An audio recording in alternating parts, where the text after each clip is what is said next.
message is seen, heard, and remembered.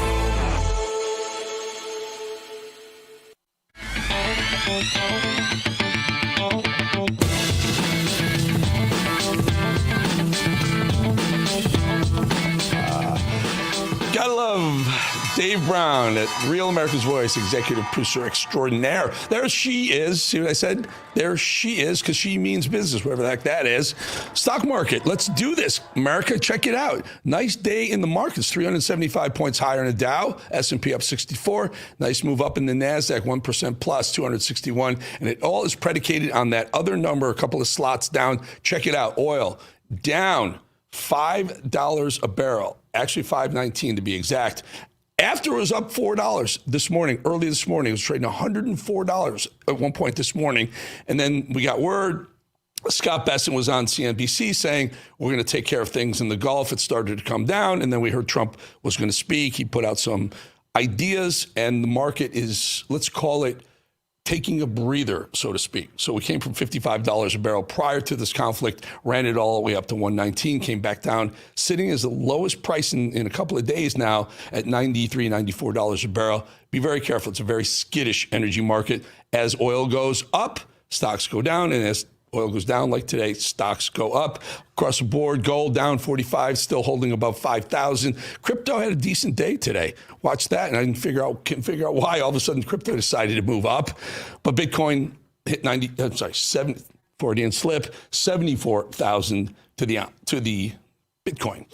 Think about this for 1 second. 2006, right? 20 years ago, $20,000 in cash equaled 33 ounces of gold at the spot price at the time. Then, those same prices right now, those same 33 ounces would be worth about $165,000. From 33 grand to $165,000. That's how much your money would have doubled and doubled again over time. So smart Americans diversify a portion of their savings into precious metals. I do. And that's why you need to buy and consider buying gold from our good friends at Birch Gold Group. For thousands of years, really thousands of years, gold has been a storer of wealth and value. And today it's a crucial part of any balanced strategy. Even better, the Birch Gold Group. Great folks. They can help you convert an existing IRA or 401k into a tax-sheltered retirement account in gold. Just text the word America, America, to the number 989898 and receive your free info kit on gold. No obligation, just super useful information. Guess this, they got an A+ rating with the Better Business Bureau. They've got tens of thousands of happy customers. Let Birch Gold help you diversify with gold. I use them for my gold purchases. That's peace of mind, folks. Text that word America, 989898. Again, text America to number 989898. All righty, our next guest is a former CIA covert operations officer, now CEO of Portman Square Group. Also, a daily podcast called The President's Daily Brief, which everyone should listen to. Happy to have Mike Baker back on the show. Mike. Thanks very much, man. Wow. Strait of Hormuz has become, it's really wild. This little area, it's only 21 miles wide at its narrowest point. And that little area, that choke point right there, 20% of the world's oil, 30% of its seaborne oil. Mike, what would the CIA, former CIA operative, suggest we do with that part of the world? Well, we should have set the table probably prior to the conflict kicking off. And I know it's armchair quarterbacking, but the Iranians, the regime has closed the strait or made efforts to close the strait before. They've been making threats about doing that for decades. And every time they do, there's an oil shock. There's a hit to the global markets. So we knew this was going to be their only leverage point, right? At the end of the day, they can't go toe-to-toe with the U.S. and Israeli militaries.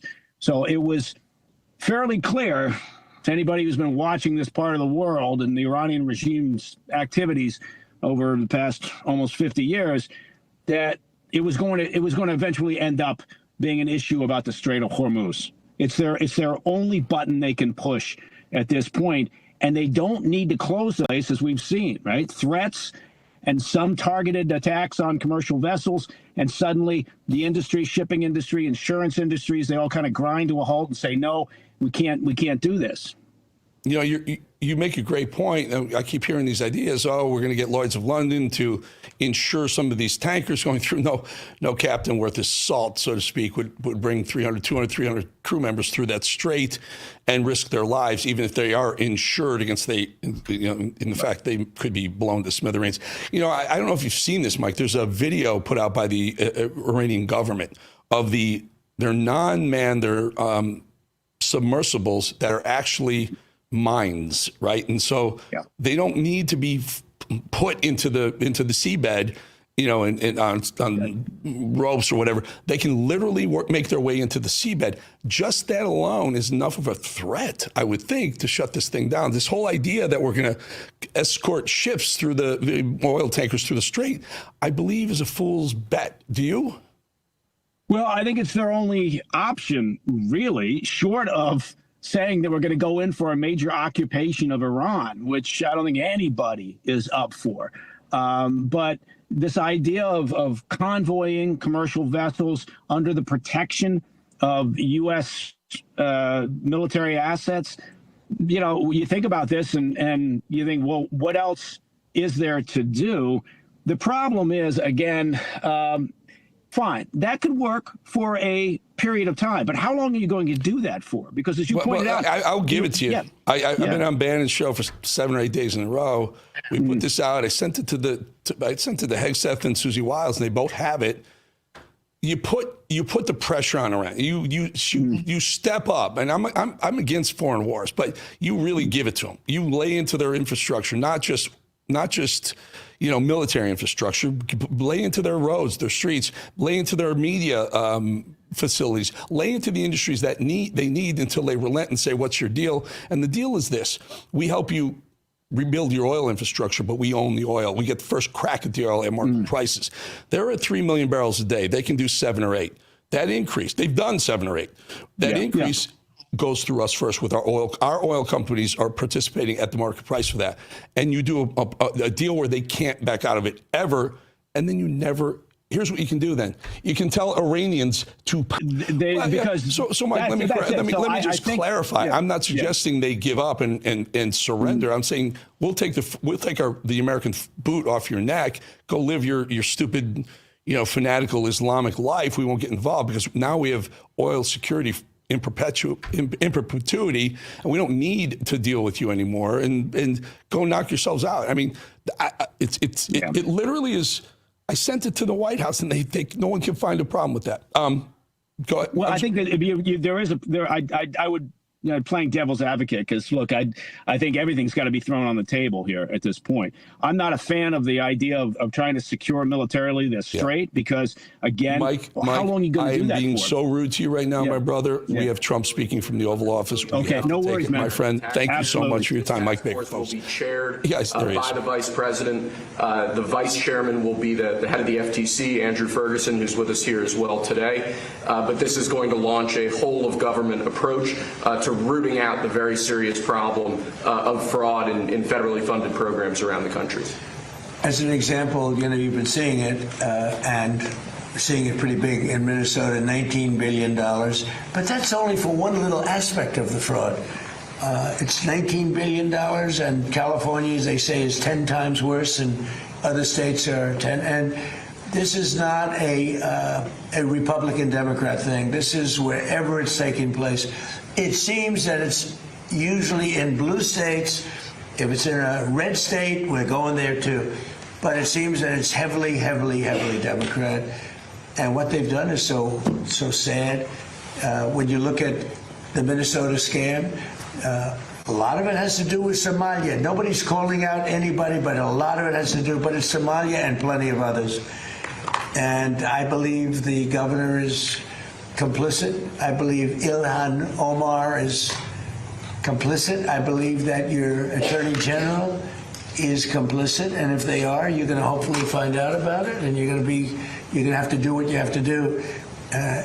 If we found half of the fraud that's taking place in this country, and I think you have a chance of doing that, we would have much more than a balanced budget. That's the kind of numbers you're talking about. The theft is incredible.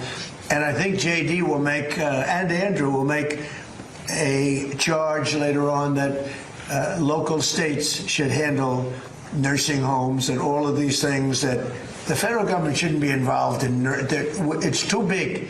The federal government should handle military and a couple of other things. But when it comes to nursing homes, you saw where a young gentleman was going around and knocking on doors, and none of the nursing homes existed, none of the nurseries existed. The money that's being paid out, and the federal government pays for it. When you see all these people coming in illegally into our country, many criminals, many drug dealers, murderers, 11,888 murders, and you look at California, and more come in, and yet they never had money, and yet they pay them. You know why they pay them? Because the federal government is charged with paying. We're not paying them anymore, and I said that. So these two really smart guys are going to be, I think it's going to, hopefully it's going to be JD's. This will not be like a Kamala where she was put in charge of the border and she never went there, JD, right? You promise? I promise, sir. Remember, Kamala was put in charge. She was the border czar. She never went to the border. She never called any of the great Border Patrol. The Border Patrol testified. We never spoke to her in 4 years. And that was a disaster, but this is different. This is a different group of people. I think maybe before JD, I'll ask Stephen Miller to say a few words too, please. Thank you, Mr. President. Well, under President Trump's leadership, as we've seen, the illegal flow across the southern border was stopped completely. But what we found since President Trump came into office is that the Democrats have set up a system to funnel hundreds of billions and ultimately trillions of dollars to migrants that are in our country, oftentimes from places like Somalia. So as an example, ICE recently asked a group of illegal immigrants that were in detention whether or not they were receiving Medicaid. Half of them raised their hands and volunteered that they were on Medicaid. Just volunteered that. These aren't the ones who were hiding it, right? They also asked illegal aliens how they paid their medical bills, and they said that if they don't have Medicaid, they go to hospitals, they get free care there, and they bill it to the taxpayers. So they aren't paying for any of their own health care in this country. This is one example. And we've seen this over and over and over again. So under President Trump's leadership, and then of course with JD and the head of the FTC, Andrew Ferguson, we're going to see the first ever effort in American history to reclaim the ultimately trillions of dollars that were stolen from taxpayers. I believe, and I know President Trump believes, that when this theft is exposed, we will see that if all of it were stopped, it would be enough to balance the budget. The extraction of wealth from American taxpayers to people who don't belong here is the primary cause of the national debt, and this is the first ever effort to shut that down. Thank you, Mr. President. First ever. And everyone knows they've been cheating for years. It's the first ever. And it's got to be stopped. I mean, it's got to be stopped. Think of it, Somalia is a third world, maybe a fourth world nation. One of the worst, one of the most dangerous. They don't have anything. They don't have councils. They don't have government. They don't have police. They shoot each other all over the place. They come here and they steal $19 billion. That's crazy.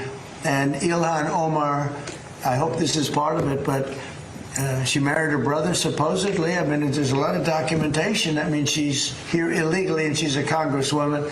And I hope you're going to be looking at that, or somebody is, all right? Because she's one of the ringleaders here. She's bad news, really bad news. She's so bad for our country. Anyway, JD, please say a few words. Yes, sir. Well, thank you, Mr. President. This is a very important whole-of-government approach to tackle the fraud problem. And let me just tell one story. One of the things that even before this executive order was signed that we were able to stop under the president's leadership is we saw evidence that in Minneapolis there were Somalis, primarily illegal immigrants, who were defrauding a Medicaid program that was meant to go to autistic children.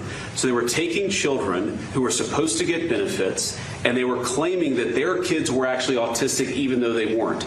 And what did this mean? This meant two things. Number one, you had a lot of people getting rich off of the fraud while American citizens got poor. And the second thing that it meant is that you had autistic kids in Minneapolis, in suburban Minneapolis, who weren't getting benefits they needed because Somali fraudsters were literally stealing out of their pocket. It's got to stop. And unfortunately, that kind of fraud is one example of probably hundreds just within the state of Minneapolis. and then it's repeated and replayed all over the United States of America. When we first started talking about this problem, the president made it very clear he wanted us to take the fraud problem seriously because nobody had until he was president. We started to figure out one big hole that existed is that the agencies of the government weren't actually talking to each other. So Treasury would have evidence of financial fraud, but wasn't talking to the Department of Justice about it. Health and Human Services had evidence of Medicaid fraud, but wasn't talking to the Department of Treasury about it. So what this executive order does is force the entire apparatus of the federal government to do two things: stop the fraud in the American taxpayer and make sure that the benefits that ought by right go to American citizens and not to fraudsters. Andrew Ferguson will be the vice chair and is going to do a great job. If you're curious what's the difference between the vice chair and the vice chair is going to do all the work, and I'm going to take all the credit. Andrew.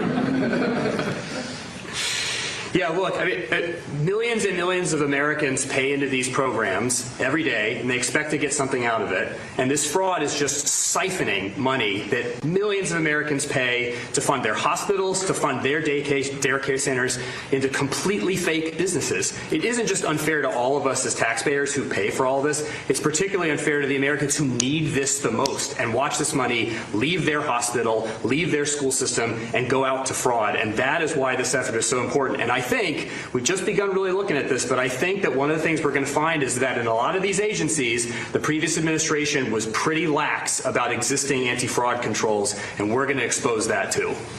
I would take the word pretty out.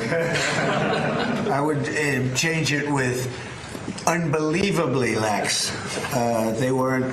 It's not even lax. Lax isn't a good enough word. The previous administration was fraudulent, okay? And I think that's what you're going to find also. And, you know, we worked so hard, like most favored nations drug prices. For years, people have wanted. We paid the highest drug prices anywhere in the world by far, by 5 times, 6 times, 10 times. More than London would be paying in New York, more than any city in Europe was paying than our cities. We would have a pill that would sell for $10 in Munich. In Germany, would sell for $10, and in New York it would be $130 or whatever. And we worked so hard, and we pulled it off. It's called Most Favored Nations. So now we went from by far the most expensive drugs anywhere in the world, prescription drugs, to the least expensive. And I had to get all the nations to agree, and I don't want to bore you with how I did it, but I did it. Everyone said it was impossible to do, including the drug companies, and we did it. And we worked so hard on it, and we're going to save so much money for the people. Your drug prices are going to be dropping at levels never even, by 50, 60, 70, 80% in some cases. But you work so hard, and then you see them stealing $19 billion. It's like in one pocket, out the other. And I think Andrew and JD, I think they have maybe one of the most important jobs. Maybe it could be one of the most important things that we're signing because I really believe that they have an opportunity to do something so good for our country. You know, people talk about balancing budgets. You can't balance a budget when people are stealing $19 billion and nobody's ever heard of anything like it. We had, I guess, in the same state, you went autism, where 4 or 5 years ago, they spent $1 million, and now it's almost $400 million in just a few years. Well, autism didn't go up like that, and even the $1 million was probably a fraud, but it went from $1 million to almost $400 million in just a few years. These are crooked people. They basically said everybody in the state had autism. These are crooked, horrible people. And, you know, I was elected on, with JD, Make America Great Again. That was it. And we can't have this stuff happening. Right. We have to be respected. And they left. So I'm going to sign this. We'll take some questions, but let me sign this first before I don't forget. Let's see. Before I decide not to, okay? Yes, sir. I don't forget not to, but maybe I'll decide not to. I would decide not to. If I didn't think they could do the job, I would decide not to. But that'll be a terrible thing. I think they're going to find numbers. Andrew, I think you're going to find numbers that are far higher than you even think. And you know, Andrew came to us. He said, sir, He's read the stories about Minnesota. We know California is many times worse, but Minnesota is terrible. They're all terrible. Those cities are terrible. New York is terrible. What's going on in Chicago, Illinois, with that slob of a governor is terrible. And the kind of money we're talking about is just country changing. It's country changing money. It's having a deficit to having a really profitable country where you can lower your taxes substantially for people. And I think you have an opportunity to do it. And I think you two guys are the right guy. If you guys can't do it, we've got a problem, because nobody else will be able to do it. Yes, sir. So I'll sign, and then we'll take some nice questions from our wonderful media.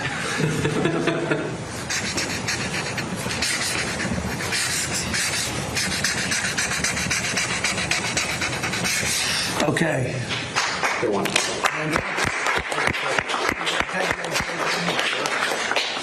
Here you go. They're very important. It's a big deal. We've been working on this very long, right? Yes, See, sir. right? Will? Yes, sir. Andrew, do you have a question?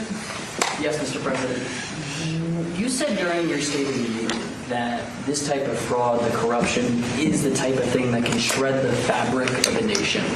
Why do you suppose then that leaders in recent memory haven't looked at the systemic amount of fraud Because that's they're taking crooked. place? And Because they're crooked. They make money. They gain power. They use it for power. Like with the Somalians, they vote in a block, 100%. They make a deal with the Somalians. They all vote because they're on a gravy train. It's money first, power second. A lot of people say power first now. It's money first, power second. Do you ever see where, like, Mercedes, people come over from Somalia, they have no money, and now they're buying Mercedes-Benz cars, okay? It's more cash goes out of the Minnesota airport than any other place in the world or so. We're going to find it. And Minnesota is really bad. The governor's corrupt. The attorney general is totally corrupt, just like the New York State attorney general, Letitia James. She's a highly corrupt person. Bragg, the DA, is a corrupt person. They're all corrupt. These are corrupt people. And we got too many of them in our country. And we have to expose them, and we have to catch them. And if these two guys can't, these are high IQ people. I've always liked high IQ. These are high IQ people. If they don't do it, we're going to go a long way, fellas, to find somebody else that's going to. We have no choice. If honestly, and they may not do a good job. If they don't do a good job, Thank you, sir. it's possible. If they don't do a good job, the country's sort of in trouble. Yes, go ahead. Thanks, sir. Two questions for the And I think they're going to do a great job. Go ahead. First, Mr. Vice President, Democrats are already calling you the fraud czar. What's your reaction to that title? And then second, Good title. Second, given I like your it. past skepticism of foreign adventurism, are you completely on board with the current war in Iran? So I like fraud czar. It's certainly what we're going to do. And look, we have to do it. As the president said, this is a problem that has festered in this country for far too long, and far too few people have actually wanted to do anything about it. That's what makes this administration different, is that we actually tackle the problems the American people have been confronting. So I'm very happy about it. And look, I think that I know what you're trying to do, Phil. You're trying to drive a wedge between members of the administration, between me and the president. What the president said consistently, going back to 2015, and I agreed with him, is that Iran should not have a nuclear weapon. We have taken this military action under the president's leadership. I think all of us, whether you're a Democrat or Republican, should pray for its success and pray for the safety of our troops. That's the approach that I've taken. Make it as successful as possible. So there's no hesitation, given your past statements, with the current operation? What do you mean there's no hesitation with my past statements? Given your skepticism of foreign adventurism, you were a critic of the global war on terror previously. Well, I think one big difference, Phil, is that we have a smart president, whereas in the past we've had dumb presidents. And I trust President Trump to get the job done, to do a good job for the American people, and to make sure that the mistakes of the past aren't repeated. Absolutely. Thanks, sir. So JD's been great, but here's the simple thing, and I have, some people, I don't want wars. I want wars less than almost anybody. Peace through strength.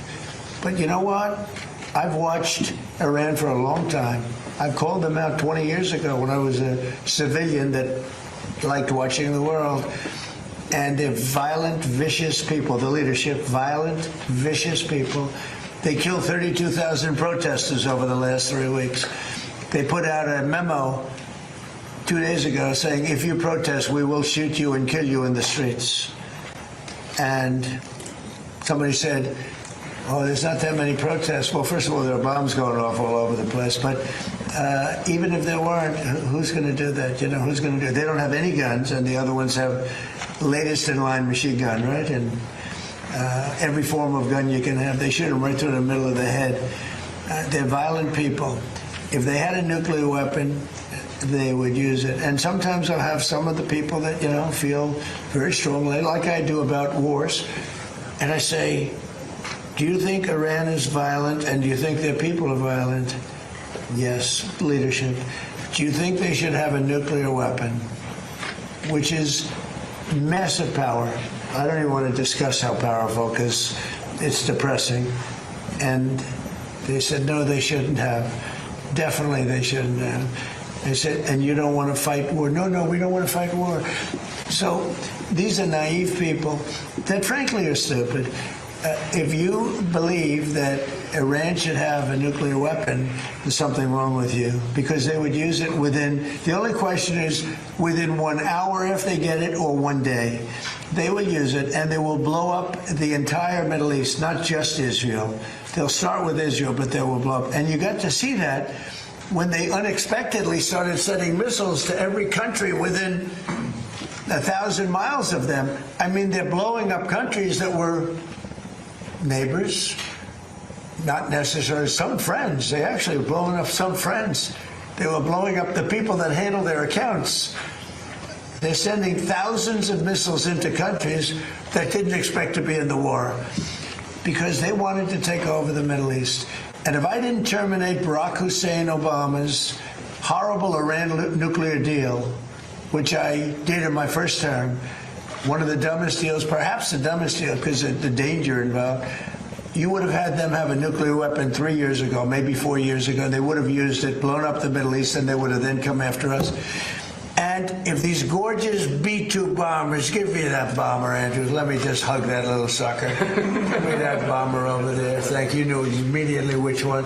This looks small, but in person it's very big. Because it's the only plane capable of carrying a 200,000-pound bomb. So I don't know how they do it, because it's very sleek and nice, but it carries a lot of weapons and there's a lot of bombs. But had I not sent this incredible machine times numerous others to hit Iran at midnight with no moon, dead dark, every single bomb was dropped right down the chute that it was supposed to hit. How they do it, who knows? Nobody else can figure. No other country can do it. No other country has our military or even close. And I think we've probably proven that with Venezuela and now with because we have done a number in Iran. But if I didn't do that, if I didn't decimate, I call it their nuclear dust, they would have had a nuclear weapon within 1 month after that bombing took place. And they would have used it on first Israel and then the Middle East. And you know that because all of those missiles that were launched against their neighbors were set long ago, long before they knew they would be using them this quickly. Had we not done this, you would have had a nuclear war that would have evolved into World War III. And more important, this is a war that there would have been nothing left. So we've done a great thing. The people that say it's okay for a very sick ideology, a very sick country in terms of its leadership, very good people, great people. But the people that say that, I think they're actually, they're either evil or they're stupid.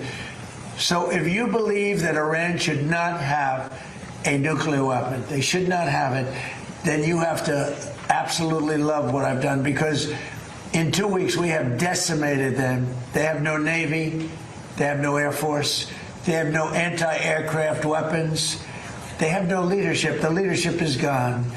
But then they set up a new leadership to go and name a new leader, and that's leadership is gone.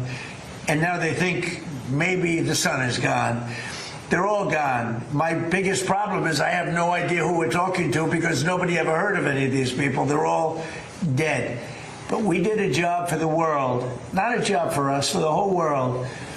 We took the worst country in 50 years and maybe longer from the ideological standpoint, a country that wanted to blow up the world, a country that is sick, and it had a religious fervor. And when you add religion, you know, people don't realize more people died in religious wars than every other war put together. And that's what you would have had here. And it was a terrible thing. I'm very proud of what we did. And I think JD understands better than most. If you give Iran a nuclear weapon, at least a very substantial part of the world would be blown up, and it'll be used almost immediately. Yes. Thank you, Mr. President. You don't mind if I keep this here, do you? Isn't that a beautiful thing? You know, I used to look at it, and I said, it's a piece of art, but how can it be effective? It's so stealth. Think of it, Peter. 1 in the morning, it flies in, and they say, sir, they're in Iranian airspace. And I say, oh, and I'm watching it from the Situation Room with a couple of other very smart people, including some good generals, real generals, not television generals. And all of a sudden you see that dive, they start diving, and sure, and you see him 30,000, 20,000. Boy, I said, that was a lot. They went down fast to aim it. And they know they're coming, and they're smart, and they never saw them.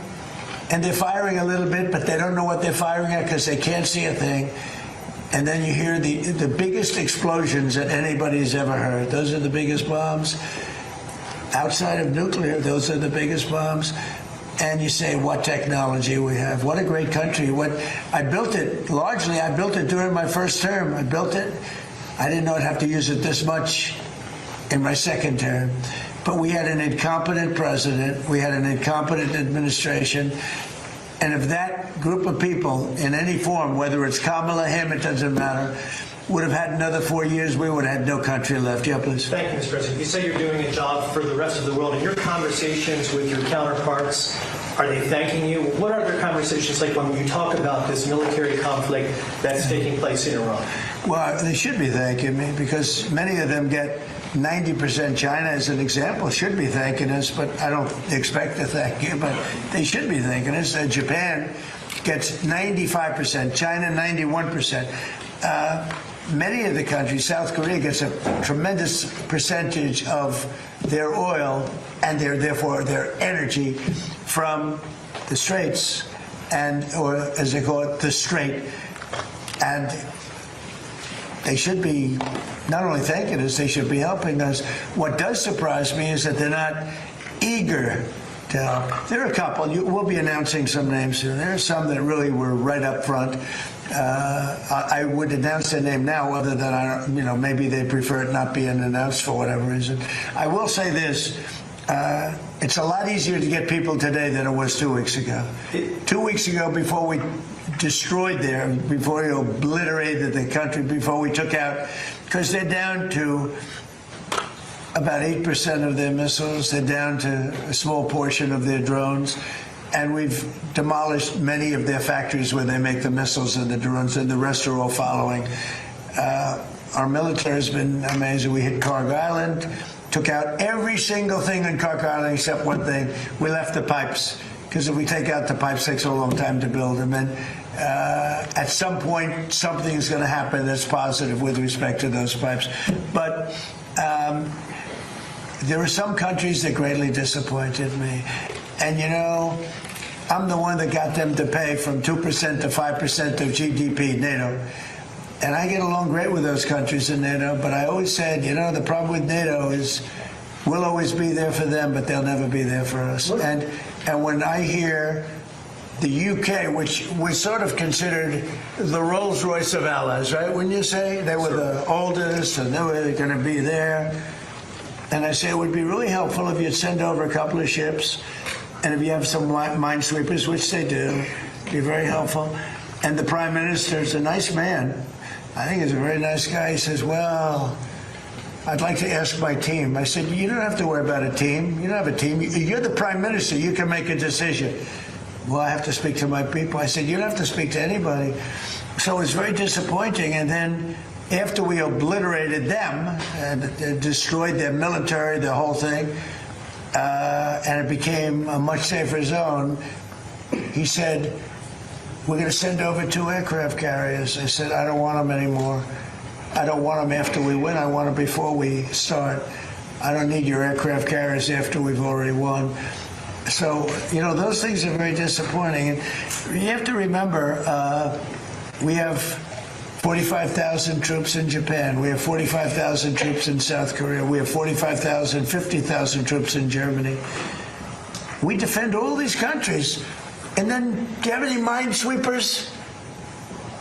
And they say, well, would it be possible for us not to get involved? I've been saying it for a long time.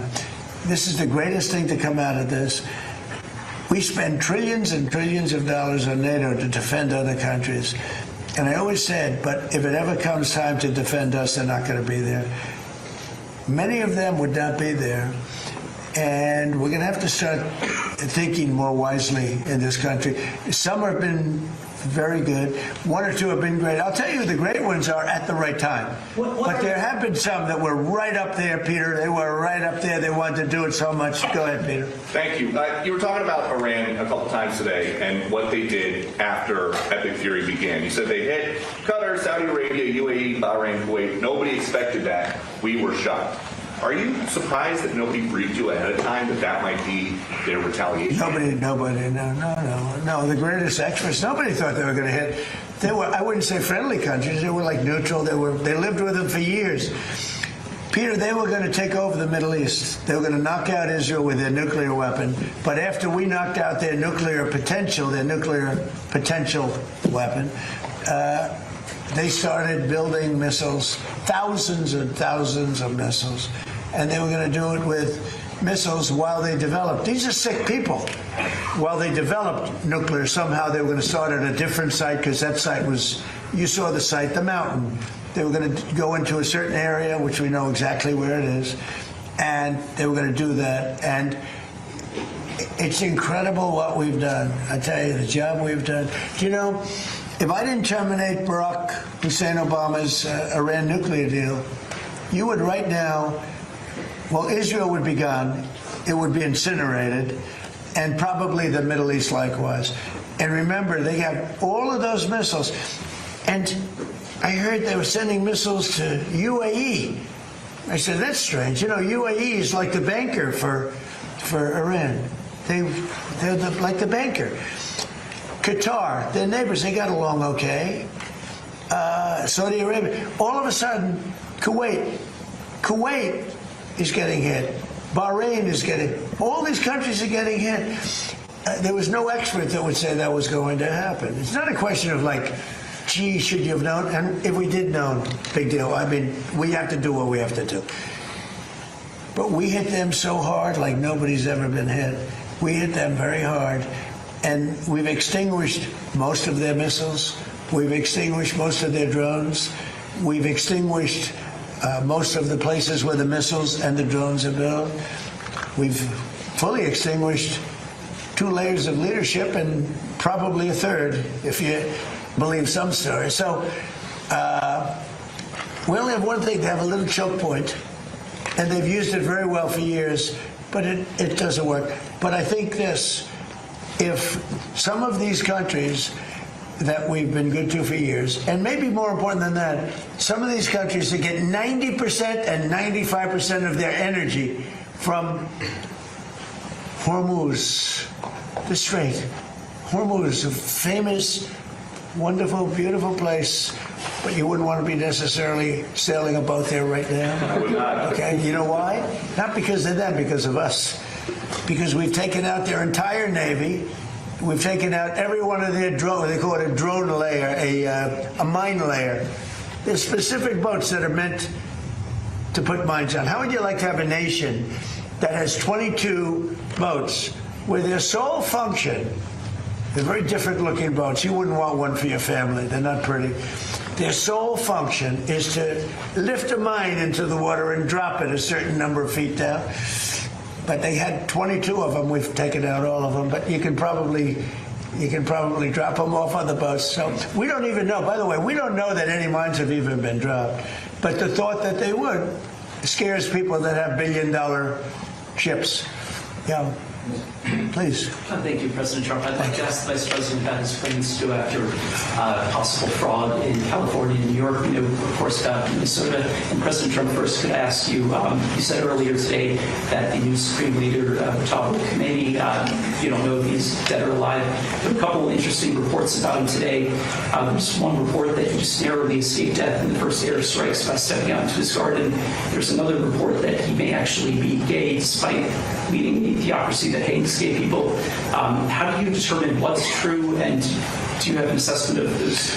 Well, so far nobody knows. If you look at his father, he used to give talks a lot, talking about death to America. He'd say death to America all the time. When they say death to America, you should believe them, because that's what they would have. If they had a nuclear weapon, they would have used it. But they never had the chance. I never gave them the chance to use it. And other presidents should have done. I spoke to one of the former presidents who I actually like. I actually speak to some. I do like some people. It'd be shocking. And he said, I wish I did what you did. Could have done it. Other presidents, somebody should have done it. 47 years this went on. They call Iran the bully of the Middle East. And you could have never had the Abraham Accords. You could never have had peace in the Middle East. Now you're going to have peace. You could never do it with the dark cloud of a nuclear Iran. But Iran is a shell of itself. It's no longer a bully. It's the one that gets bullied. It's a bully that got beat up. We beat the crap out of them. And they deserve that. When you see a soldier walking down the street without his arms, or being helped down the street because he's got no legs, or his face is blown to smithereens with no legs and no arms, those two, no legs, no arms, and a face that got racked. That was done by roadside bombs. That's the favorite weapon of Soleimani, who I killed in my first administration. General Soleimani. Had I not killed him, that was the beginning of their downfall, because had he not gone, it's possible that we would not be this far advanced in destroying Iran, because he was a really good general. He was a vicious, horrible man, but he was a brilliant general. And he was looking to knock out 5 of our military bases at one time. And the man that died with him was his counterpart in Iraq. And they were working together. And they got hit real hard. And if that didn't happen, we would have had a problem. But maybe more importantly than that, he was really the mastermind behind it. And they never found somebody to replace him in terms of the genius. I knocked him out, and that was a big step, knocking him out. But if we didn't get rid of the Obama deal, I terminated it against the wishes of my then Secretary of State. He was Nomarco. Against the wishes of a lot of people at the time. You remember that, Peter? A lot of people. Had I not terminated, remember that, Stephen? You remember? Oh, yeah. They were all going, dude, this is not. That deal was a disaster. That was a road to a nuclear weapon. They would have had it 3 years ago, and it would have been used, I would say, 2 to 3 years ago, and it would have been used in the Middle East. And by the way, after they were finished that, they were coming over here. They never got a chance to do it. I just want to ask you about something very interesting that you said twice today. That you talked to another former president about the Iran strikes. I did. Was it George W. Bush? No. Was it Bill Clinton? I don't want to say. I don't want to say. Because Barack Obama. a member of a party, they have Trump derangement syndrome, but it's somebody that happens to like me, and I like that person who's a smart person. But that person said, I wish I did it. Okay, but I don't want to get into who. Okay. I don't want to get him into trouble. Maybe, hey, you know what? Yeah, I think you probably know. It's interesting. And maybe he'd be proud. And I could even ask him that. Would you like me to reveal your name to Peter at Fox? Hi. Well, at least you have high ratings. Your ratings are through the roof, Peter. Yeah, thank you for noticing. Congratulations. Can I ask you another question? Yeah.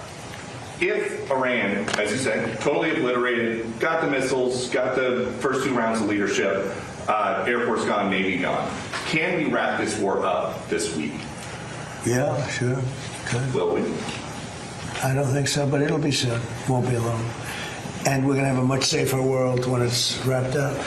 It'll be wrapped up soon. We're going to have a much safer world. I had an obligation to do this. I didn't want to, I call it an excursion. I didn't want to make this journey. And we had the highest stock market in history. We had low gas prices. Everything was good. And I know exactly. I know what, you're going to do it. And people are going to raise the price of oil. And that's it. But I know that. But that's a very small thing compared to allowing them to have. You want to see a stock market go down? Start letting them hit you with nukes. Okay? I think, I said it this morning, I think it's a very small price to pay.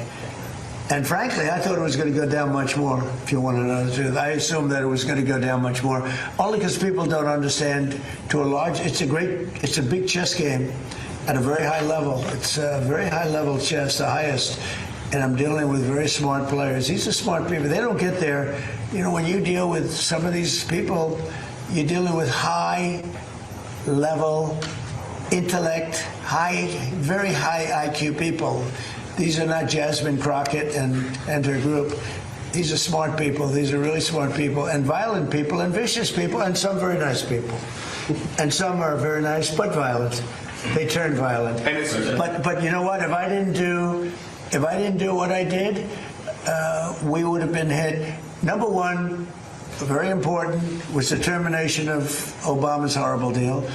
And number two, this beautiful plane hitting them 8 months ago, whatever it was, and taking out their nuclear capacity. That totally threw them for a loop. If they had that bomb at either time, 5 years ago or 7 months ago, if they had that bomb would have been used almost immediately. Mr. President, 2 questions on domestic policy, bringing it close to home. First of all, the Save America Act, what are you expecting this week when this vote takes place in the U.S. Senate? Will the Vice President's vote be... I think it's imperative that it gets done. I'm not sure it is. The Democrats have horrible policy. It's just incredible. But they stick together. It's the one thing they do. Their Supreme Court members stick together. Those appointed by a Democrat stick together. If Barack Hussein Obama appoints a member of the Supreme Court, that member never goes against him. And they're proud about it. They say, I don't give a damn if it's good or bad. That man appointed me, and I'm never going to let him down. I don't say that's right, wrong. I just say they stick together. Republicans go the opposite way. If Donald Trump appointed me, I'm going to show the world that I can be totally just and I can be independent of Donald Trump. He's not controlling me.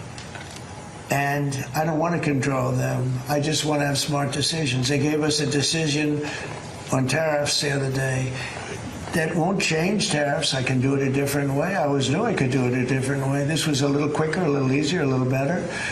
But they gave it a decision that could cost this country $500 billion to pay people back, because now I have to start the tariffs all over again. Very simple.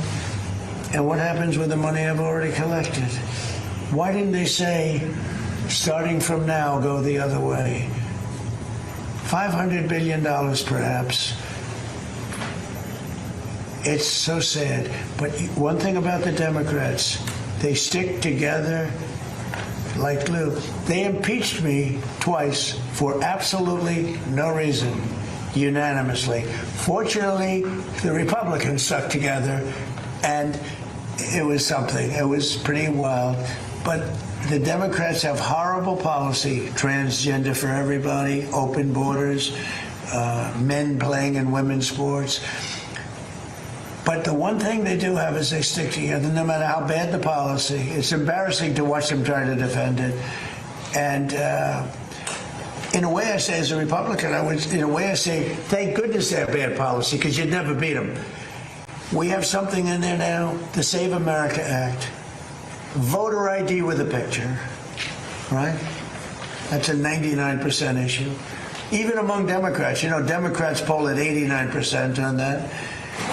And then they have proof of citizenship. And then they have no mail-in ballots. No mail-in ballots. We have no mail-in. You go to California, they send out like 38 million ballots. Some Democrats got 7, 8 ballots. Republicans are a lot of times calling in, where's my ballot? Where's my ballot? They're lucky to get one. Jimmy Carter, probably the greatest thing he ever did. I thought he was a nice man, not a great president, to put it mildly. How did his attack work out in Iran? Not too good. I think ours is slightly better, wouldn't you say? But Jimmy Carter, the one thing he did after he left with Scoop Jackson and some others, they formed a very elite council, a committee that came out and said very strongly, no mail-in ballots, because we're the only country in the world that has mail-in ballots like we do. The only country in the whole world. People have tried it.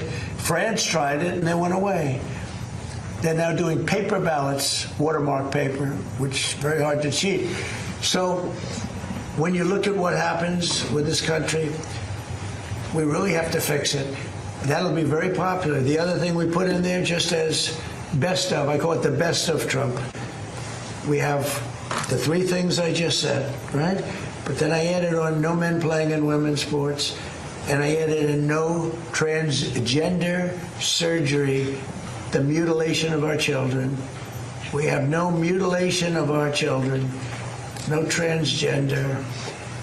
I think they say that's an 80% issue. I think they're 99% issues, but whether they're 80% or 99%, the problem is we have a couple of Republicans. They shouldn't be allowed. They're horrible people, and they're willing to vote against anything.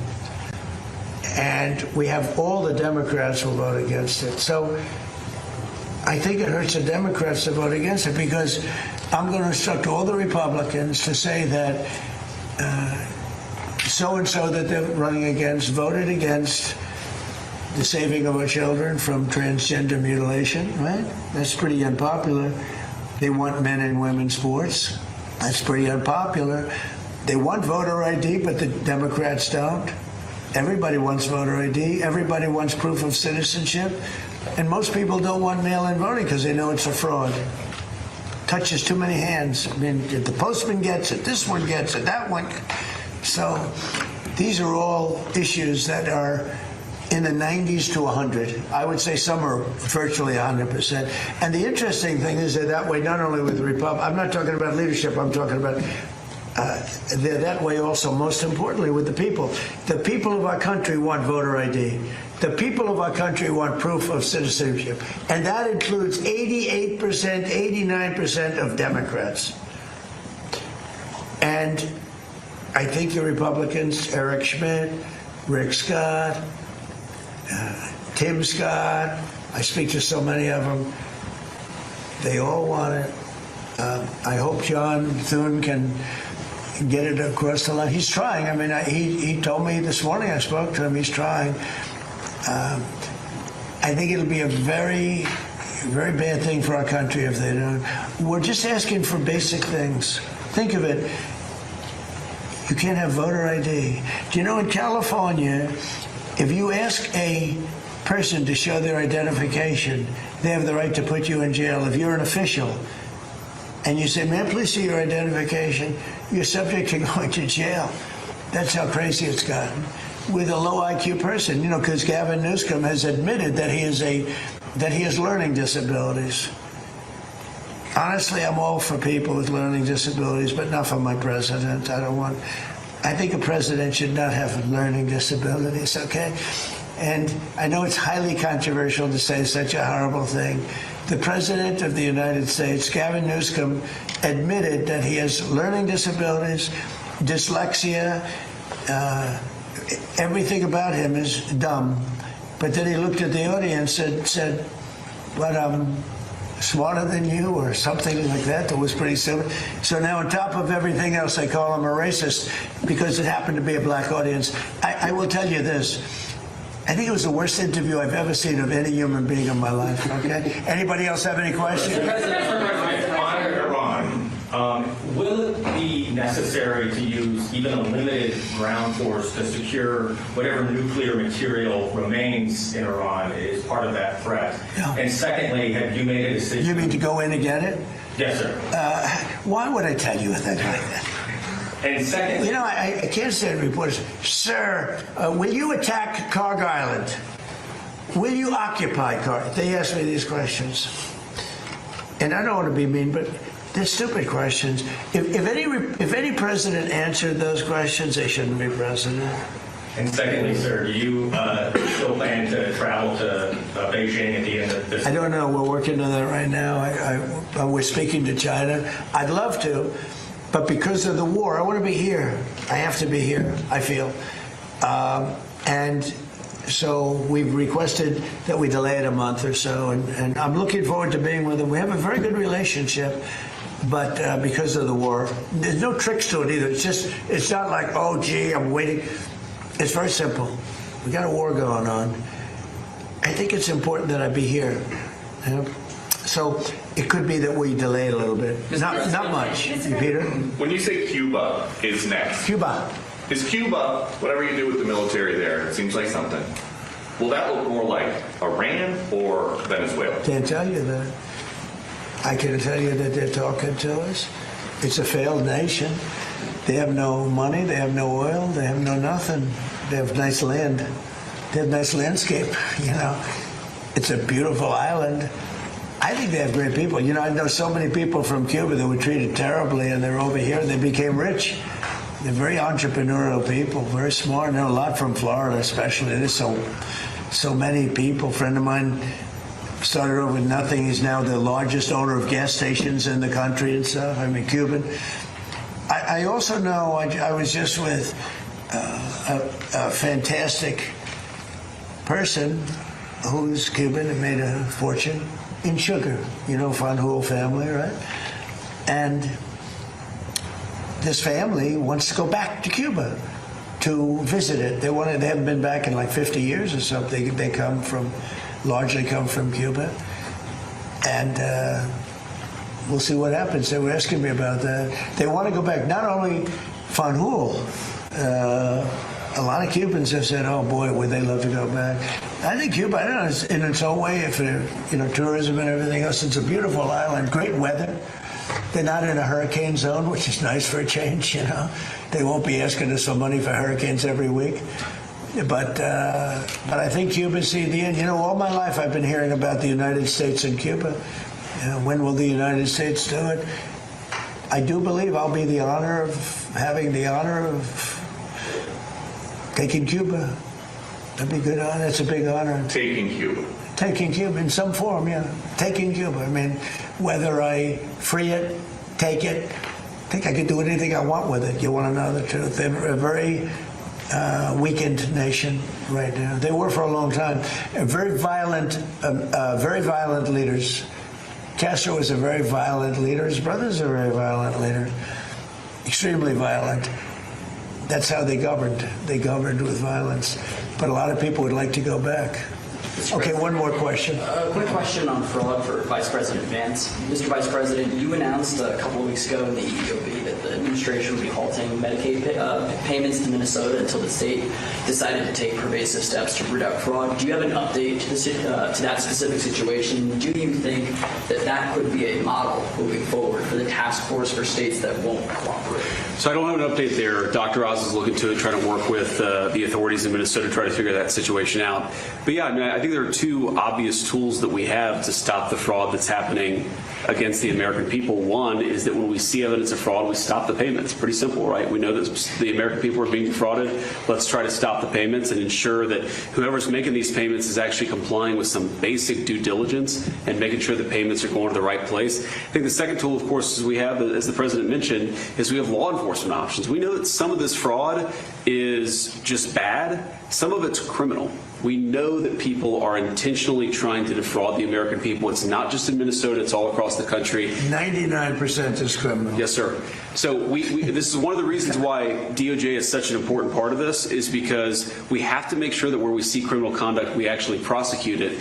And the President's talked about this a lot in the past. I don't need to repeat it, but it's worth noting that so many times when we find people engaged in really, really bad conduct, the local judge or the local grand jury tries to stop it. One of the cool things we're doing is we're trying to take some innovative steps to ensure that when we find criminal fraud, we can actually prosecute it all the way to the end. Mr. President, she wanted one question. She's over here, and you guys are over there. Where's your main camera? Is it this one?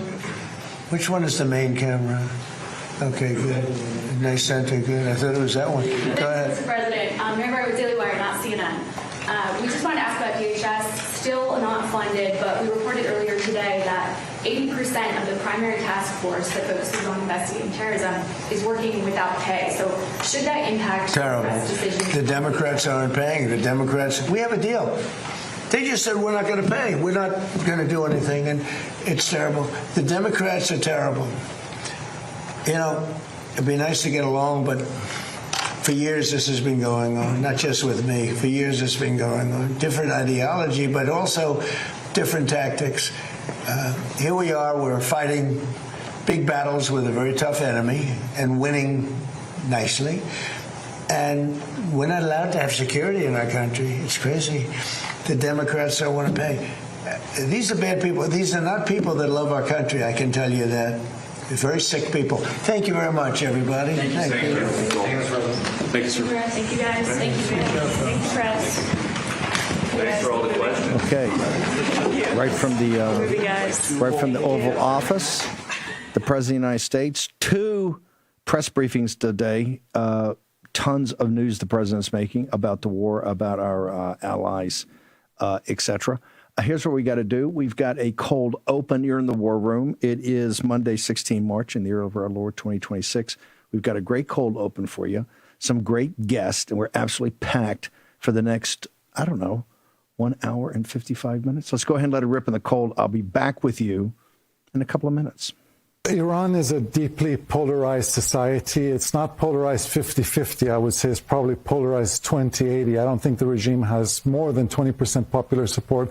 But for dictatorships to survive, you don't worry about the breadth of your support. You need the ruthless devotion of a small minority. Right. And this regime's, the ruthless devotion of the minority in Iran has been reawakened by this. And as they say, there's no factions and foxholes. It's a regime fighting for its survival. It showed last January it's willing to kill tens of thousands of people to stay in power.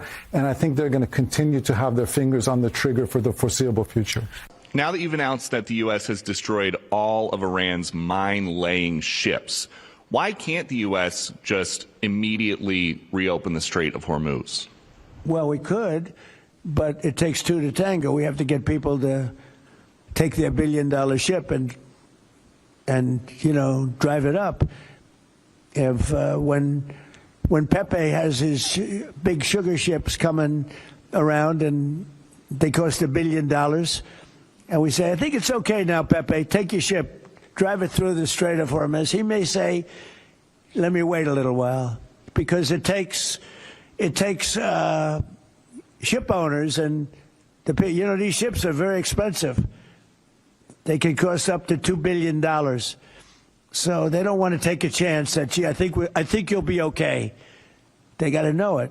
So they don't have to set, we don't know if they even set any mines. But the thought that they may have is enough to keep people from saying, we don't need it. Now, we are pounding that area, that coast, as you know, left side. We're pounding it, like really pounding it hard. And again, they may have no mine set. We hit every one of their mine droppers. They call it the mine layers, right? the ships. They're pretty sophisticated ships. Every one of them is gone, but it only takes one. So it's a little unfair. You know, you win a war, but they have no right to be doing what they're doing. But we're hitting them very hard, and today is a big day where we're pounding a certain area that has very much to do with the Strait, and I think we'll get it going very soon. In addition, we do have other nations coming in. You need people to watch and people to see. We have other nations coming in. Look what happened in the last 2 weeks. They weren't supposed to go after all these other countries in the Middle East. Those missiles were set to go after them. So they hit Qatar, Saudi Arabia, UAE, Bahrain, Kuwait. Nobody expected that. We were shocked. Some are very enthusiastic and some are less than enthusiastic. And I assume some will not do it. I think we have one or two that will not do it that we've been protecting for about 40 years at, tens of billions of dollars, Mr. Speaker. So I'll be reporting that to you in the House and the Senate. And I'll say, why are we protecting countries that don't protect us? And I've always felt that was a weakness of NATO. We were going to protect them. But I always said, when in need, they won't protect us. Now, this isn't need. Need would be one of the big boys. But I will say that we built the greatest military in the world, and we protect people. And if we need their mine boats, or if we need anything, any piece of apparatus that they may have because of a situation that they have, they should be jumping to help us, because we've helped them for years stay out of wars. Yeah, please. If the United States is working to secure the Strait of Hormuz for the benefit of other countries like China, and our allies aren't yet stepping up to your standard, is the United States getting back to being the world's policeman? Look, the United States should not be very much involved. They can on a certain basis. They've been doing it for a long time. But I've always said, if you look back years ago, I said, why aren't we being reimbursed? These are the richest countries in the world. Why aren't we being reimbursed for maintaining the Hormuz Strait? And why aren't we being reimbursed for that? I've said that for years. You can go back. They reported on it yesterday. I've been saying a lot of things about the Straits. Number one, I said it's the one advantage they have. But that's a suicidal advantage, because they kill themselves more than they kill the rest of the world. And there are things you can do. With time, there are other things you can do. But I think we're going to have the situation straightened out pretty quickly. And I think we're going to have some good help. And I think we're going to be disappointed in some nations, too. And I'll let you know who those nations are. Then General Dan Kane told the president in several briefings that U.S. officials long believed Iran would deploy mines, drones, and missiles to close the strait. Quote, Trump acknowledged the risk, these people said, but moved forward, telling his team Tehran would likely capitulate before closing the strait. And even if Iran tried, the U.S. military could handle it.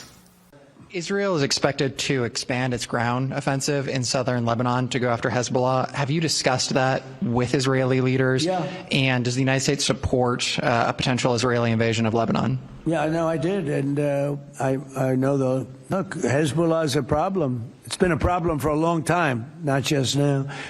And it's a certain area, because I was with the other night a person whose parents live in Lebanon. This is a very substantial person, wealthy person, whose parents live in Lebanon. I said, really? How do you live in Lebanon? Your parents are living? Oh, yeah, they live there. And over the years, they've gotten used to the fact that it's being bombed. But they explained to me that it's really a different section of Lebanon. It's the section where Hezbollah is. And they get used to it, I guess. I don't know. I mean, people live in Ukraine. You would think they wouldn't live in Ukraine, but they live in Ukraine. I don't know that I'd do that, but they live in Ukraine, they live in Lebanon. Hezbollah is a big problem, and they're rapidly being eliminated. Lisa, do you think President Trump could declare victory and leave? What would that look like? I mean, this is the off-ramp I think so many in the business community hope he's going to take. The problem is that there are two other actors here. So he can say, we don't want to do this anymore, and the Iranians can say, well, then we've won. Or he could say, we don't want to do this anymore, and the Israelis would say, well, we're not finished. So I think the problem for Washington is really how you work with the allies, obviously the Israelis, and to some extent the Gulf states, and try and figure out a way that means you can tamp this down without giving the opportunity for the Iranian regime to say they all chickened out. Yeah, Monday, 16 March in our year of our Lord 2026. You're the first among equals as allies. The Israelis in the Gulf don't get to go cut their own strategic objectives and keep rolling if you decide it's over. President Trump makes a very compelling, both in the morning and the afternoon, makes an incredibly compelling argument that it's not our problem. I mean, he's pretty adamant about, hey, we've been doing this for years. Nobody's paid us. We're never paid back. I think it's a great argument now of reassessing the entire strategic situation in which we find ourselves. Let's bring in Liz Hoffman, Semaphore Business, and she's editor of Business and Finance and also the host of Compound Interest, the show, the podcast. Liz, I think we can actually maybe get a solution here on the asymmetric economic and finance warfare we should be fighting every day. Scott Bessent showed us the way somewhat back in January. You had an exclusive report talking about, I guess it's an economic warfare unit that's being set up in the Department of War, and they're staffing it with some of the most lethal people on earth. That would be investment bankers. Am I correct in reading your article that way? Well, you spent time at a former investment bank, so I will leave the characterization to you. But yes, the Pentagon is out with a headhunting pitch across Wall Street, looking for investment bankers, particularly those who have deep relationships with private equity firms whose clients are kind of the Blackstones and KKRs and Carlyles of the world, and trying to get them to come in house and build like a little investment banking unit that will go out and find deals for the Pentagon to companies to invest in, to take stakes in, and then help kind of raise the money and marshal some private sector financing around it. This has been kind of controversial. I think the CIA has had a unit. I don't know if in the Department of War, but I thought it was somehow associated either with a weapons lab or the Pentagon in some way. Haven't we had this as kind of a they were going to put up startup or angel round cash into nascent deals? Yeah, the CIA has had a venture firm, which, about which we don't know that much for obvious reasons, but, for a long time. And by the way, like, people on Wall Street have gone into government for years of both parties. This one, for whatever reason, in the moment that it's landing into the kinds of deals that it's going to be doing, and ultimately who its client is going to be, which is the President of the United States, feels a little more like interestingly coded, I think. Certainly we had a lot of people on Wall Street were in Doge, right? Tapped pretty heavily from particularly Silicon Valley venture tech bankers out in California. But Gary Cohn went into the first Trump administration. There are people who you'll remember from your days at Goldman, for whom it was like a real act of public service. And this is being pitched really as kind of a once in a career opportunity. The documents that I'd seen dangle, correctly that it's $200 billion over the remainder of President Trump's term. And they kind of say, this is more money than you will deploy in your entire career, which is correct. It's not totally obvious to me where the money is coming from. This may be from the NDAA, from the military, budget process. The Trump administration also, mostly in the Commerce Department and some other places, thinks it's going to get a couple $100 billion, maybe $1 trillion through these foreign trade deals to invest. And I think if you squint at it and kind of put the pieces together, it looks a little bit like the sovereign wealth fund that the president has said that he wants. We want to hold you through the break, but we got 60 seconds for a short. Is this the beginning of really an official industrial policy? Because people say, hey, funding the Pentagon with over $1 trillion is really the industrial policy of the United States. Is this just a fund that accelerates that? I mean, look, we've had really new industrial policy, for 5 or 6 years now, going back to the CHIPS Act, the Biden administration, and it has become a bipartisan thing, this idea, as unpopular as the government picking winners and losers may be, and, we could all go back and remember what an albatross Solyndra was for the Obama administration. It's become kind of bipartisan policy that we should be more thoughtful about how we're investing. Liz Hoffman from Semaphore broke a big exclusive. We're going to take a short commercial break. Chip Roy, running for the Attorney General slot in Texas, is going to join us shortly. Short commercial break. Natasha Owens will take us out. We'll be back in the war room on the 17th day of the war in Iran. Next. Thank God you're not the boss. What about Lake and Riley? Is Charlie too hard to say? What about when you took your shot at the one you call king? Where is the song for justice?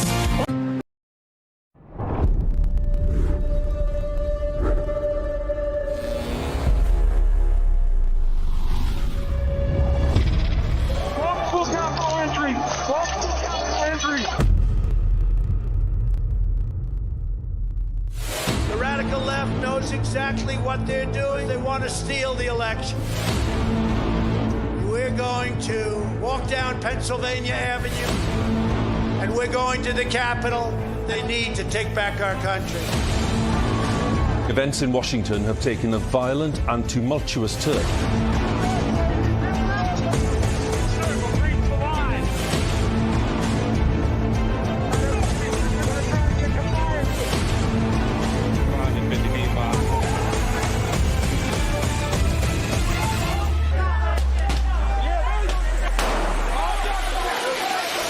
January 6th wasn't just a moment in history. For thousands of Americans, it was the moment their voices were taken. It's insurrection. They were persecuted, hunted, seditious conspiracy. But behind prison walls, something unexpected happened. They found their voice again. Started singing the national anthem. We took it up to him at Mar-a-Lago. He goes, I'll put my voice on it. Our supporters made this go platinum. Real America's Voice is telling the real story of January 6th like you've never seen it before. Everybody, this must be peaceful. This is not the story you were shown. I take responsibility. This is the story they live. Government entrapment scheme that this actually was. The J6 Patriots are no longer staying silent. They are speaking, they are standing, and they are telling the truth. You can't kill us. You can't beat us. Scan the QR code or visit RealAmericasVoice.com. Real America's Voice presents The Sleeping Giant. Available now. When it's breaking, we're moving. Breaking news. Breaking news. News doesn't sleep. At Real America's Voice, we don't get to crash or lose focus. That's why we drink Soldier Fuel to stay ahead of the chaos, because we do this for you. So good. Soldier Fuel has no sugar, so no crash. Now that's a game changer. I'm fueled up now. Woo!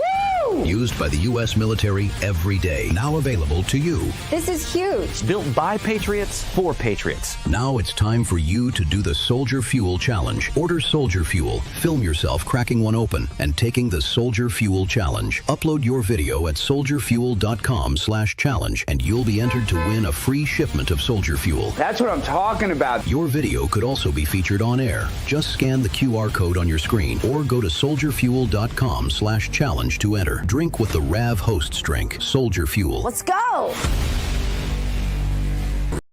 Here's your host, Stephen K. Bannon. Liz, some people, think that this particular, we've now announced, I think the president's confirmed, we're probably not going to go for a state visit to China for some time. But a lot of people are concerned that although we brought them into the World Trade Organization and we gave most favored nation status, and at one time there was this big thought that they would be the manufacturing and we would bring them in with the Lighthizer deal in May of 2019, they would fold into the economic order. Of course, they tore that up and spit in our face. But a lot of people are quite concerned that instead of them becoming a liberal democracy and Jeffersonian Democrats, that their form of state capitalism we are starting to resemble that. And one of the ways we resemble that is using the Pentagon and $1 trillion budget as our industrial policy. And that's why something like this makes people quite nervous. And the overall $7.5 trillion, it doesn't seem that big a deal. But you put it in perspective is that when they're trying to recruit people, they're telling them you'll never have in your life the ability to deploy $200 billion of capital in a couple of years. Has this industrial policy, do you think, looking at it from a business reporter, finance reporter, has it worked out for us? I think it's early. Take, for example, the investment in Intel, right? When that popped, I remember thinking like, oh, guys, like, I don't know. But it did kind of what it was supposed to do, I think, which is, private money came in behind it. It sort of put a floor under the price. It was a vote of confidence in the CEO who was in a tough spot. And a lot of private money followed and stocks done well. Still real questions over their ability to manufacture really important chips domestically. The question is like, what are they doing, right? If they're giving money to things that the private markets couldn't otherwise finance, like, okay, the government is typically a lender of last resort, or how you think of it. It could be an investor of last resort. But then you worry like, okay, is it just adverse selection? Or if these are deals that are good or promising technologies, the market would do that. There's a lot of money floating around out there. So then it's like, okay, is it trying to get a return for the taxpayer? Right? If we're going to be funding all of these things through the budget process, is it, we were going to give a lot of money to Intel through the CHIPS Act, and the Trump administration said, well, actually, we want some stock in exchange for that. Okay, I don't think as a taxpayer I'm going to get my cut of that in any way, but that's an alternative. But then the real question is, are they trying to influence day-to-day operations? And I think, the Trump administration, between the Department of Defense and the Department of Commerce, probably stakes in like 12 or 15 companies now. And my understanding is they haven't really meddled that much. They've done a little meddling at U.S. Steel, where they have that kind of actually no economic interest, but this golden share, this kind of vote in the boardroom. And that is, it's a union issue. It's a labor issue that they feel strongly about. Okay. Is it going to be telling Intel what chips to make? If it's buying, you could imagine it's going to buy some whatever industrial coolant from Blackstone that turns out is like really critical because it's really efficient at cooling data centers, which is obviously a thing in AI that the Trump administration cares a lot about. Okay, is it just providing a long-term purchase agreement for that company that can now go out and finance itself in the market? That's like pretty fine and basic. Is it going to say you have to make this thing here and here's, he's talked a lot about invoking the Defense Production Act and other situations. And really, by the way, unrelated, has massively lit a fire under defense contractors, right? So what happens if the way that they're running their business doesn't pass muster? I don't know. Yeah. I mean, that's where I would look. That was the come around they had with the 6 CEOs came in the White House, I think Friday a week, and got a come around. And I think they were implied, hey, here's the Defense Production. Either you guys step up or we're going to have to put Peter Navarro in charge. I think they're going to focus. The Intel's not small. It's 10%. I'll talk later. The audience understands. I think the government shouldn't hold it. I think the government should distribute all those shares to taxpayers immediately. Last question. We're now in the asymmetric phase. The center of gravity of the war in Iran is not Tehran, but it's really the Persian Gulf with our allies.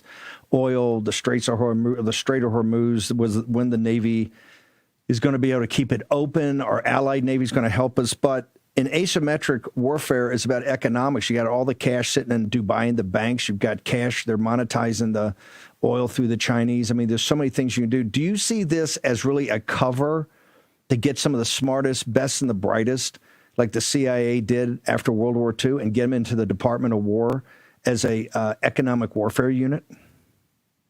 I've never been as squeamish about the revolving door as some other people, and it's important to remember that it revolves both ways, right? If you're going to care about, what people do when they leave government, then, the flip side of that is sometimes there's really smart people in the private sector, and we should get the benefit of their expertise in the public sector. And one way to do that is to incentivize them to spend. And by the way, this pitch is it was pitched explicitly. This is not a career change. This is come for 2 or 3 years, serve your country, do a lot of interesting stuff, make a lot of connections that you can then go monetize when you leave.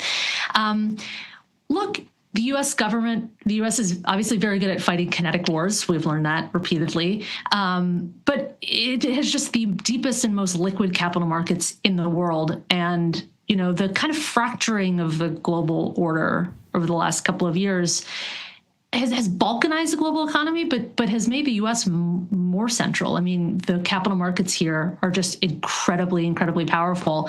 And if you're looking around for ways to press your advantage, like that's an obvious one. The flip side of that is we're really, reliant on global energy flows. And there's been a lot of talk about, well, we are energy independent in the U.S. Why is gas more expensive, if we're not importing? And the answer is that it's a global market. That is one place that just cannot be bullied. And so we're going to have to deal with the consequences of that. But we have a lot of money to invest. The U.S., relative to other economies, actually invests it relatively efficiently. We get a fair amount of GDP boost for our investment dollars. And, that exuberance on Wall Street, exactly the companies whose clients, the Pentagon now wants, the bankers to hire, their exuberance, their willingness to take risks, it gets us in trouble, but it is also the reason that, for example, we bounced back faster from 2008 and from COVID than Europe did, because they rely on these banks that are sort of commercial banks, very stodgy. They don't have a lot of that capital markets investment DNA. And it helps us pull our way out of recessions faster. It is obviously a competitive advantage globally. Yeah. And those banks are all either have been state-owned or just recently went public or have a history of being economic bureaucrats instead of capital markets. And they're very parochial and they stop at borders and it's a problem. Yeah. Right, exactly.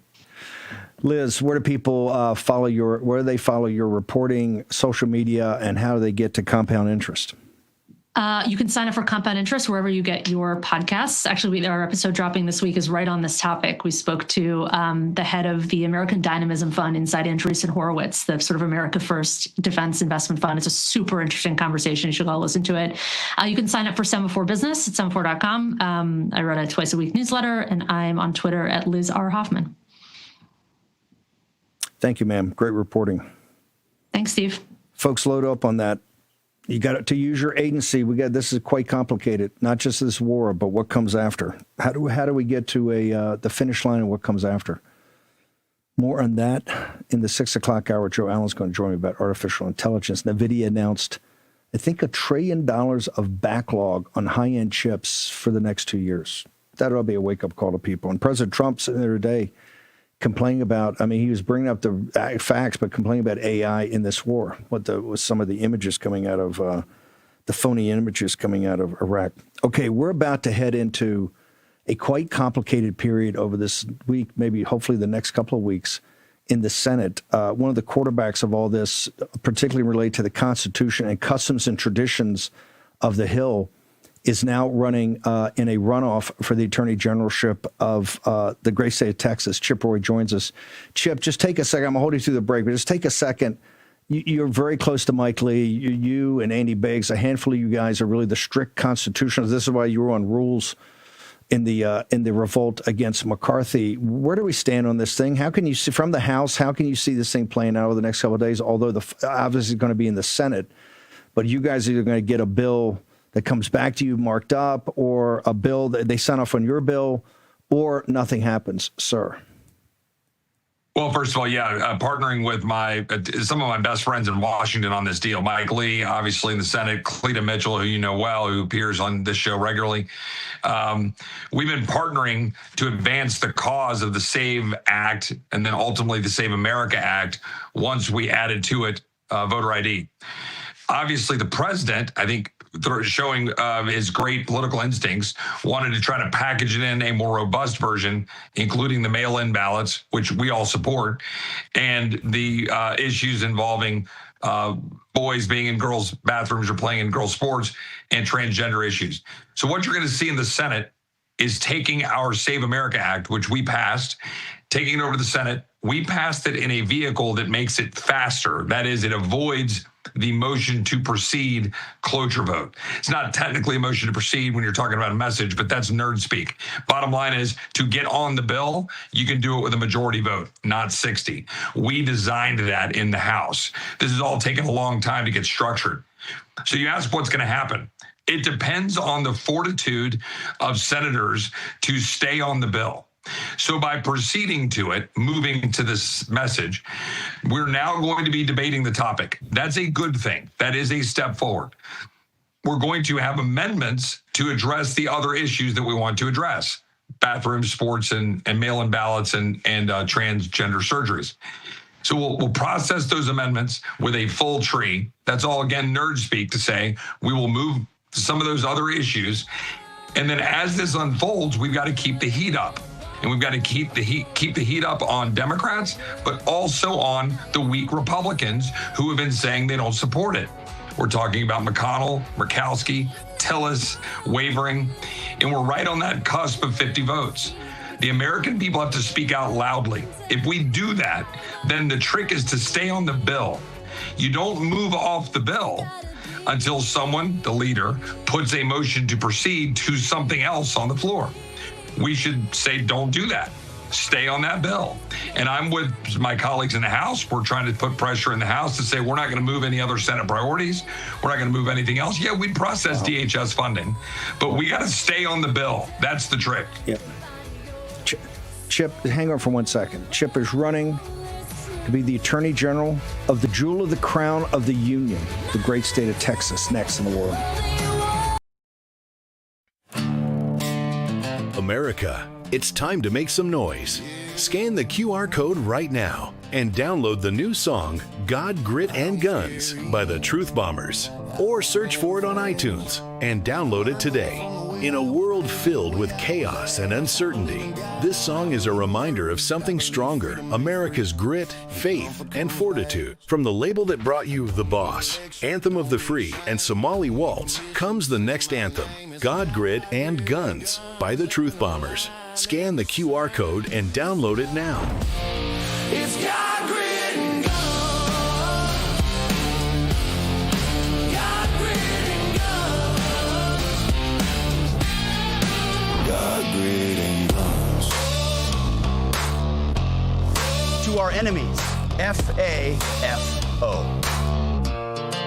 God, grit, and guns. When it's breaking, We're moving. Breaking news. Breaking news.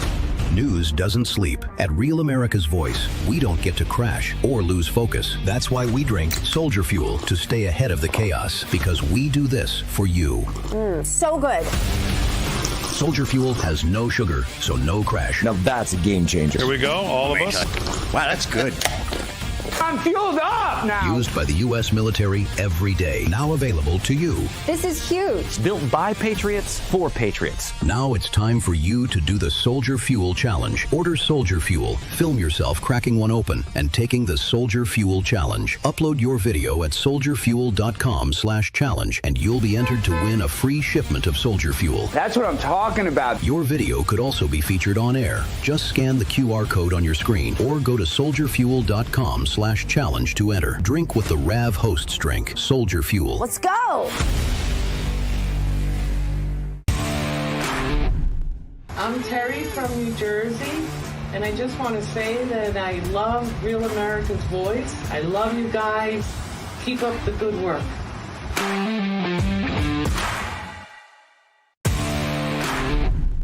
I'm Terry from New Jersey, and I just want to say that I love Real America's Voice. I love you guys. Keep up the good work.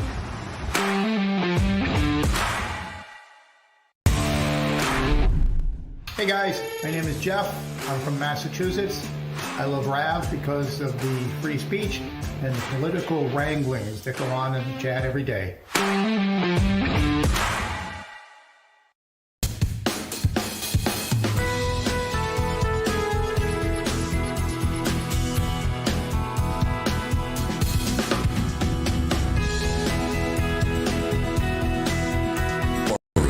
Here's your host, Stephen K. Bannon.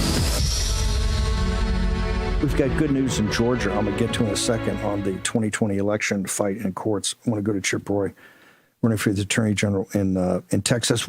Explain to the audience, we had your competitor on, Mays was on here a couple of days ago, and we asked him the same question. Just walk us through, why are you doing this? What do you think the biggest issues are? What do you think is confronting the folks in the state of Texas, and what are you going to do about it? Yeah, Steve, I could have stayed in Congress and continued the fight up there as 1/435th of 1/2 of 1/3 of the federal government. But there's a limit to what you can do. As an executive in the state of Texas, you can lead. And frankly, right now, Texas needs leadership to carry us forward. We're under attack. We're under assault by radical leftists, Marxists, by the Ren Collective, by all of the radical leftists and the Soros funding that are putting criminals on our streets. But most importantly of all, the advance of Islam in the state of Texas. With all due respect to Mays, I have no idea what he said on your show. I wouldn't have seen it. But he's never been a lawyer. He's never practiced. He's never prosecuted a bad guy. He's never been in court. He's never stood before a judge. He's never done a damn thing, Steve. Literally nothing except to use his granddaddy's money to buy power, to buy a seat, to pay to become a state rep, to pay to become a state senator. And frankly, I've devoted my entire life to the cause of freedom. Whether it was as Ted Cruz's chief of staff, as a lawyer for Rick Perry, as the first assistant attorney general where I was filing important matters in court, as a federal prosecutor where I was putting bad guys in jail, and now in Congress where I've been leading the fight on every single issue, and you know it, right? With respect to the SAVE Act, spending, dealing with the border issue, HR 2, leading the fight on every single front. Mays takes his granddaddy's money, goes on TV and spreads lies. Says that I'm saddling up with the transgender lobby because I dared to try to improve a bill to try to figure out how to get it through the Senate and the logjam that it is so that we could actually get something done to stop these ridiculous and horrific transgender procedures. The bottom line is we need an actual proven fighter who will stand up and fight. And by the way, somebody who's independently minded, somebody who will stand up and do the right thing. And I think I've proven that over and over again.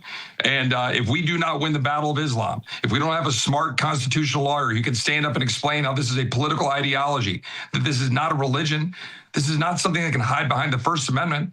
This is the Muslim Brotherhood laying out a precise plan to attack our state and our country, and they're doing it. And we're not doing anything about it. And by the way, where the hell has Mays Middleton been? As a state senator and state rep, what has he done in Austin to do anything to stop the continuation and the advancement of all of this?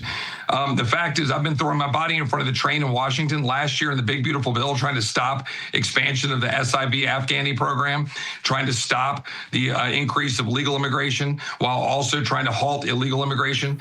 And we need a proven fighter who can stand up for attorney general, get into court, defend Texas, go on offense. And if we're in the minority in the House and the Senate after this fall, and if, God forbid, we have a Democrat in the White House in 29, Texas will lead the defense of Western civilization. And you got to have somebody with a proven pedigree to do it, not somebody who needs on-the-job training. You've seen this being a member of the Freedom Caucus. You've seen this over and over again in Washington trying to move things about the established order, the financial and business interests, the business community, Chamber of Commerce, things like that. And I would submit that in Ken Paxton's reign as Attorney General, he was fighting the business community and the vested interests as much as he was fighting radical Democrats, and he was fighting radical Democrats in the Biden regime every day. Yeah, both. As we went down and kind of shifted the show down to Texas, I am stunned at how advanced this Islamic invasion of Texas, and that's why I'm so proud of the Prop 10. It is so much farther advanced. We've had Peter McIlvaney come in from London a couple of times. He said, hey, in the same time frame of how they came to London, it's much more advanced in Texas. And one of the reasons is people are making a lot of money on whether it's halal food or whether it's real estate deals that they're paying a premium. As Attorney General, I mean, it's just not terrorist groups like the Muslim Brotherhood and CARE, which obviously you and the governor are going to have to figure out how to really, implement them being terrorist organizations, what you're going to do. It's also now a business community that's making an awful lot of money and sees this as a whole new segment for the economy. How do you intend to take that on? If you really want to stop this invasion and then reverse it, you're going to have to do that. So as Attorney General, you'll be the lead sled dog. What are your thoughts on that? Yeah, first of all, you get out publicly and you say it. I've done that, and I've done it many times over. In fact, CARE has been protesting my office because I've led legislation to take away their tax status. I've led legislation to vet people for Sharia law. But you got to be willing to stand up and say it, and I did that on the House floor 2 years ago, and farther back than that. In fact, the last substantive conversation I had with Charlie Kirk was on this very topic. But the biggest thing you can do as Attorney General, besides use the bully pulpit to make sure everybody's aware of it, is to use your power to open the books of these nonprofits and go look at the, I believe, 600 organizations operating in Texas. Amy Mack, our good friend who runs RARE. Amy is a warrior for freedom, a patriot out there calling out all of the advancement of the Islamification of Texas and Sharia law and everything that's happening to undermine Western civilization. Amy's brilliant. I had one of her great folks testifying in my committee that I chair, the subcommittee of the Constitution, that I held a month ago on Sharia law. I've been leading on this issue for a long time, but you got to have somebody willing to do it and somebody willing to go open up the books, follow the money, figure out where you can cut the head of the snake off, because the Muslim Brotherhood and CARE, those are just two very notorious examples.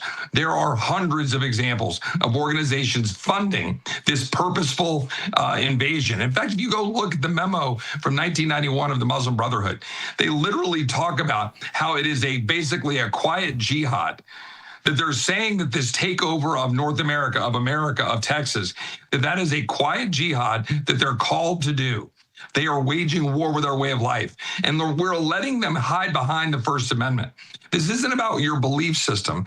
This is about a political ideology designed to uproot, upend, and destroy everything that we hold dear. Our Judeo-Christian values, our laws, our Constitution, our Declaration, to be supplanted with Sharia, Islamic law, and the advancement of Islam in the West. We must stand athwart it and stop it. And if your goal is to undermine America, then you're my enemy and you need to be removed. And the Attorney General of Texas needs to be willing to say it, needs to have a track record of having done it, and then needs to do it.